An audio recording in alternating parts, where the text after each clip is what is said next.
Hi, and welcome to the African Academy for Migration Research. Today's theme is Global Health Histories, Contagion and Migration, Biocitizenship in Africa.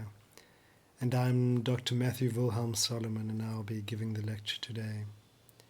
The lecture today is a bit particular as an introductory lecture in that we don't specifically deal with the themes of migration.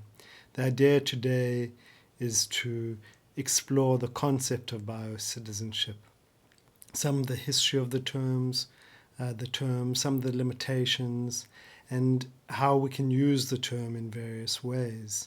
And the idea of today's lecture will be then that with this conceptual background, you as participants can start thinking about the applications of the term. Does it apply? Doesn't it apply? What value does it have? And in particularly in a post-colonial context, the term was developed primarily within a European and US context. Can we take that concept and make it meaningful within an African context?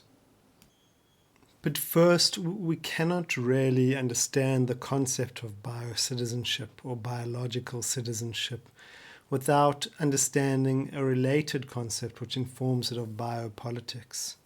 In addition, we need to think, particularly if we're thinking about the application of biological citizenship or biocitizenship in the African context, to the relation between the state and the body during colonialism, during apartheid, and in the post-colonial order. And to interrogate the very meaning of citizenship in a context where black populations were often denied their rights as citizenships, in a context where colonial boundaries were arbitrary, and in a context where there have been movements historically and continue to be a very high levels of migration across borders. So I'm going to begin with the concept of biopolitics. I can't go too deeply into the concept, but it's important to give a brief introduction. So the concept of biopolitics is linked to the concept of biopower, and it was developed by the French philosopher Michel Foucault.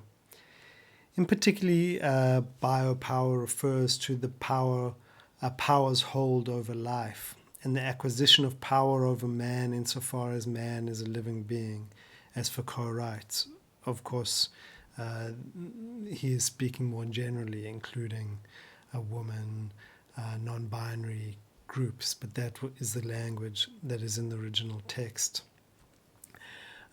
So within the context of the 19th century, you had the development of rapid urbanization, industrialization, the expansion of the imperial project, and particularly the development of new forms of knowledge, statistical techniques, the expansion also of mass public health campaigns in European cities, but those were also transposed to colonized colonial cities.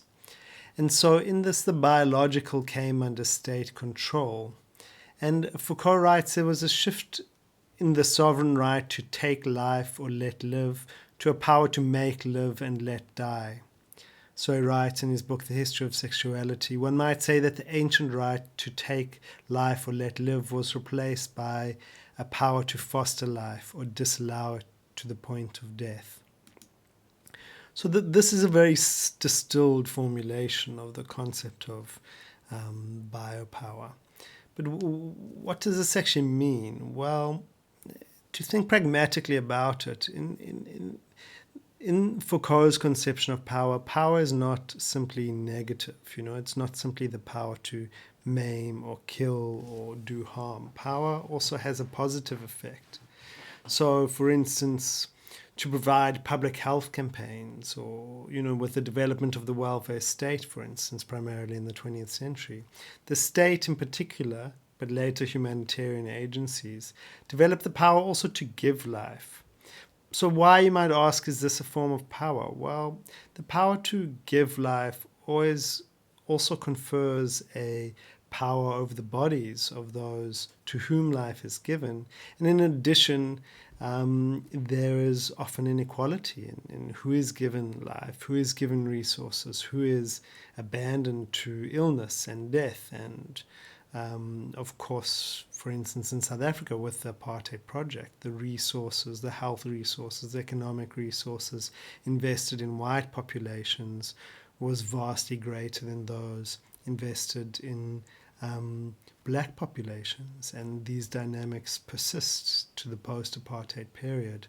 So that's just one example. So this power to confer, to give life, is also a power. That doesn't mean that public health campaigns or interventions are necessarily negative. What it does mean is we have to think that these things imply certain dynamics of power, and these dynamics produce certain effects. And as critical thinkers, we need to think about what those effects are and research what they are.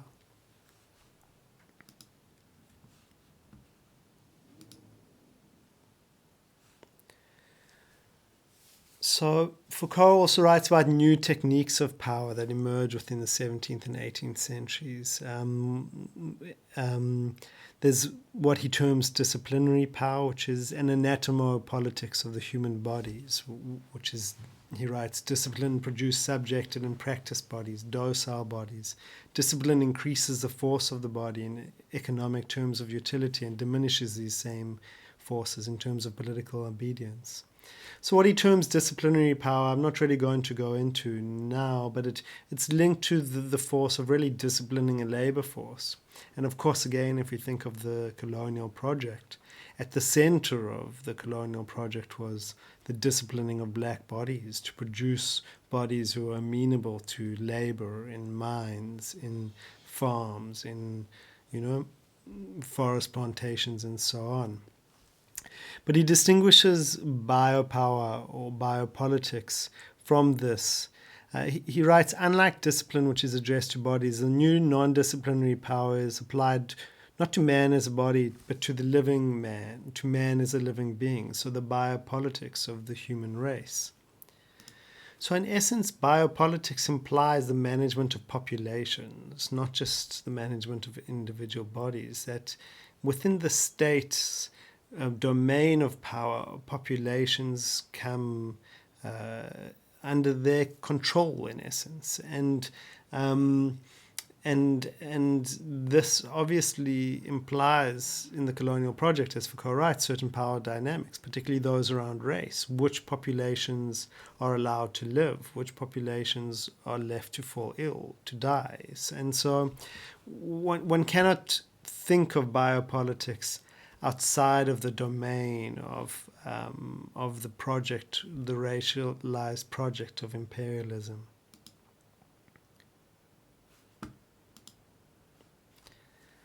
So biopolitics relates to the industrialization, urbanization, empire, and racism, techniques of town planning and regulating sexuality through the confessional. So Foucault writes, sexuality exists at the point where the body and the population meet.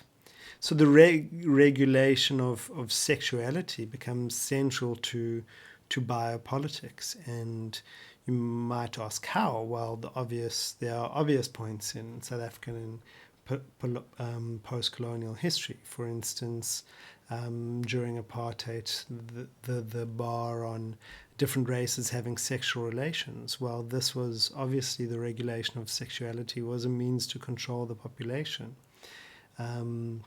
One might also think of the homophobic laws throughout various countries in Africa and the way the state tries to regulate the sexual behavior of their subjects, of consenting adults. So this is also a form of biopolitics.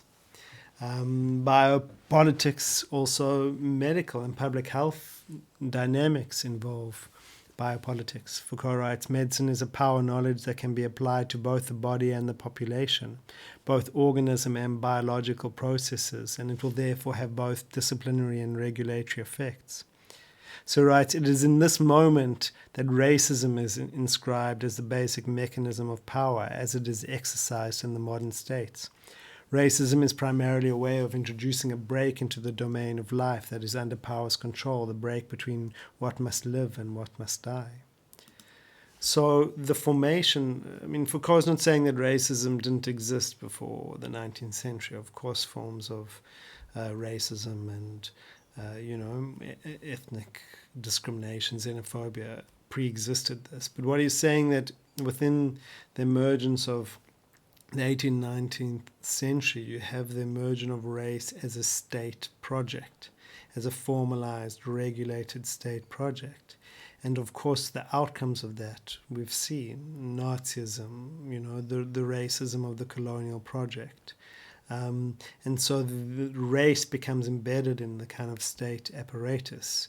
And this is important when we come to think about the notion of biocitizenship and biological citizenship, of historically who had the claims to citizenship in a state where that was racially ordered.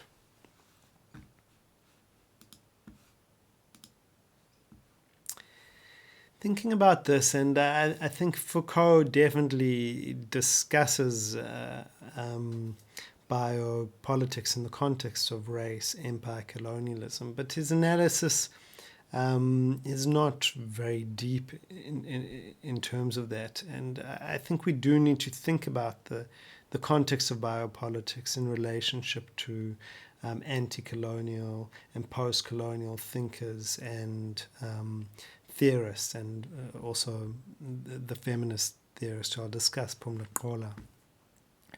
One of the most well-known post-colonial theorists, of course, is Frantz Fanon. So Fanon himself was born in Martinique, a French colony. He fought for the French in World War II. He was trained as a doctor and psychiatrist.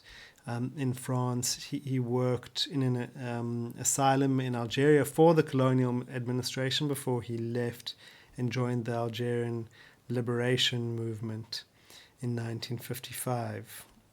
He died young of leukemia in 1960. What is particularly important about Fanon is that Fanon did not reject Western medical science. He's often misinterpreted as being opposed to any form of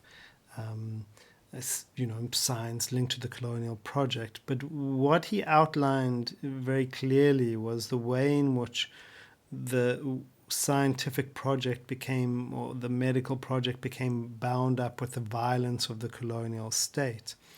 And he saw that the reclaiming knowledge of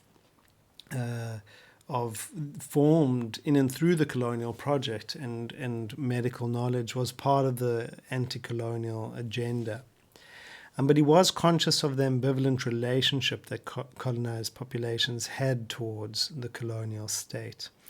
I'm sorry, in the slide in front of you, the quote is slightly cut, but I will share the Prezi so you can access it online.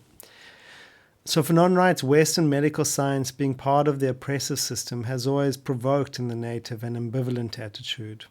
The fact is that colonization, having been built on military conquest and its police system, sought a justification for its existence and the legitimization of its persistence in its works. So for Fanon, the connection between medicine and the colonial project and the fact that colonial doctors were often involved in colonization created what he terms this ambivalent attitude, because colonized peoples would both seek medical care but also be aware that medical care was complicit in the colonial project, in their own impression.